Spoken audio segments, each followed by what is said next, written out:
Olá, senhoras e senhores, aí do outro lado da tela, tudo certo com vocês?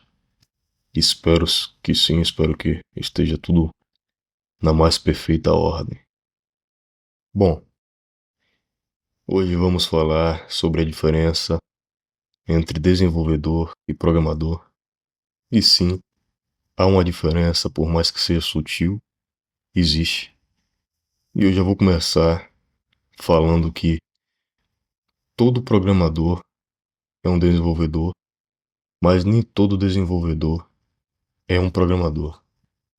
E hoje, havendo N plataformas, N tecnologias, isso fica ainda mais claro para a gente. Por exemplo, a ascensão de conceitos como no-code, low-code, plataformas nesse sentido, a exemplo Bubble, Gestor, Flutterflow, OutSystems, Microsoft Power Apps e outras mais. Diria que até CMS, haja visto WordPress, podem ser considerados sim ferramentas de no-code, low-code. Low-code, melhor dizendo, né? Porque no caso do WordPress, há como você colocar uns códigos extensíveis, desenvolver plugins e assim em diante. Mas no geral, para a maioria das pessoas que utilizam, trabalham com o WordPress e não são programadores, eles simplesmente arrastam e soltam elementos na tela e fazem configurações simples sem necessidade real de escrever código, né?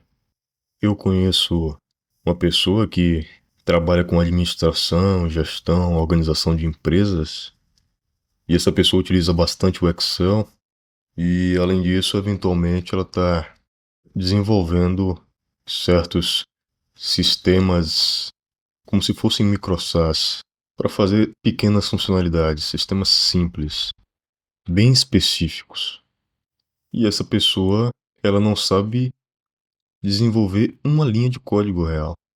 O máximo que ela sabe de programação seria fórmulas no Excel, o mais próximo. Contudo, ela desenvolve sistemas, entende? Através do Power Apps, principalmente. Então, aí a gente observa essa linha tênue que existe entre um desenvolvedor e um programador. Um programador também é um desenvolvedor, contudo, ele desenvolve através de código, através de uma solução tanto mais robusta, que ele tem mais controle, querendo ou não. E o desenvolvedor não necessariamente faz isso.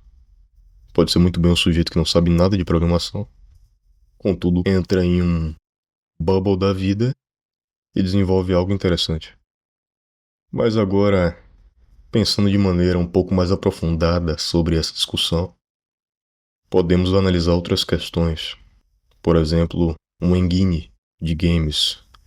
Vamos imaginar a Unreal, por exemplo, ou qualquer outra que seja mais conhecida, Unity, Godot, tanto faz. Mas nessa engine tem uma interface e essa interface proporciona ao desenvolvedor modelar todo o personagem, o mapa através de textura, quase que um arrasta e solta também, entende?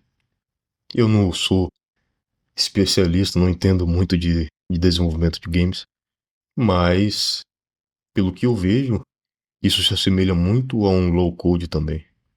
Óbvio que na hora de criar as funcionalidades, a movimentação, a mecânica e todo esse tipo de coisa, você tem que botar a mão no código. Mas essa parte específica de modelagem, de criação do mapa e todo o resto, essas ferramentas já te deixam com tudo pronto praticamente. Não estou dizendo que não dá trabalho. Dá trabalho sim, mas você não faz através de código, entende? Da mesma forma, podemos analisar aqui O ChatGPT, por exemplo, se você pedir um código para o ChatGPT, ele vai te fornecer. E tendo isso em vista, podemos afirmar também que ChatGPT, pelo menos pegar o código do ChatGPT, é um low code. Beleza que para você implementar aquele código, modificar muitas das vezes, você precisa ter sim conhecimento em codificação.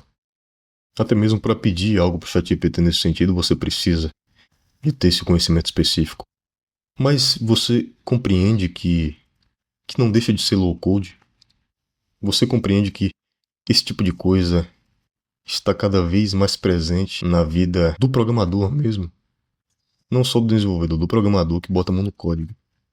E eu acredito que esse tipo de coisa vai crescer mais e mais. As próprias IDEs, com as Intel License, facilitam a vida. Você só digita um pouquinho da parte do código e geralmente aparece a sugestão muitas das vezes é a de fato que você quer escrever, clica em Enter e acabou. Escreveu. Entende? Sem falar nas IAs integradas às próprias IDEs, que ela muitas das vezes praticamente escreve um código para você. Até entendem um pouco da lógica, entendem entre aspas, né? O que você está escrevendo e aí supõe o código que você vai escrever e muitas das vezes está correto. Você só dá um tab ou um enter ali e acabou. Tá lá.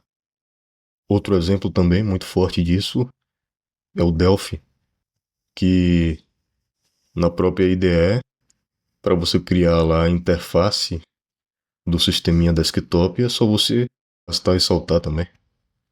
Low code na veia. Nada além de low code. Você também, para desenvolver as funcionalidades, a grande negócio e todo o resto, óbvio que você vai botar a mão no código, como eu disse. Mas essa parte em si da interface, do visual, quase sempre é low code. Ou no code, né? Na verdade, nem é low code, é no code. Você nem coda. Só arrasta e solta.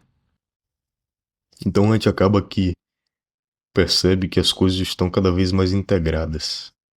E eu não acho que isso vai fazer com que a nossa profissão acabe. É claro que não. Isso vai facilitar nossa vida, sim. Vai mudar cada vez mais a forma com que trabalhamos, a forma com que desenvolvemos. Vai também alterar a demanda e a oferta do mercado, de profissionais, no caso. Aí atrelada o no-code, low-code. Mas ainda assim, sempre serão necessários programadores, pelo menos durante um bom tempo. Até mesmo para fazer a manutenção das inteligências artificiais, supondo que elas um dia vão nos substituir de alguma forma. A própria IA vai fazer a manutenção da IA? Não. E mesmo que assim fosse, quem vai fazer a manutenção da IA que faz a manutenção da IA? Entende? Isso a gente vai ficar ao infinito e além. Óbvio que, se assim for, vai ser exigido muito menos programadores do que são atualmente. Mas ainda assim, a profissão não vai acabar. Enquanto houver tecnologia, se faz necessário sim programadores. Pelo menos é assim que eu vejo. Inclusive, isso abre margem para outro vídeo que a gente pode falar especialmente e somente sobre isso. Sobre inteligência artificial, sobre se a IA vai nos substituir de fato, minha visão sobre isso e tudo mais. Óbvio que aqui quem está falando é um sujeito que não tem tanta experiência assim no anúncio, no assunto, mas eu tenho uma visão, tenho uma opinião e posso agregar.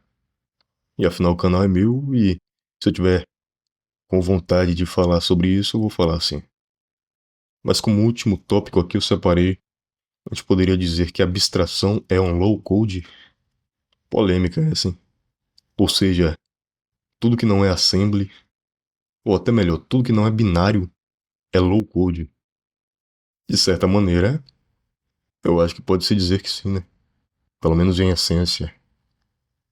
Abstração, ou seja, qualquer linguagem que não seja assembly, se você for mais radical, que não seja binário, é low code.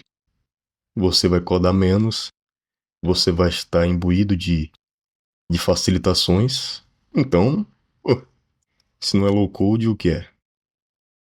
No mais, eu acho que é isso. Se você tinha algum preconceito com low code, no code, talvez esses preconceitos tenham sido extinguidos com esse vídeo. No mínimo, deu pra refletir um pouco, deu pra brincar um pouco de filosofia. E acredito que seja isso. Muito obrigado pelo seu tempo, pela sua atenção e até mais.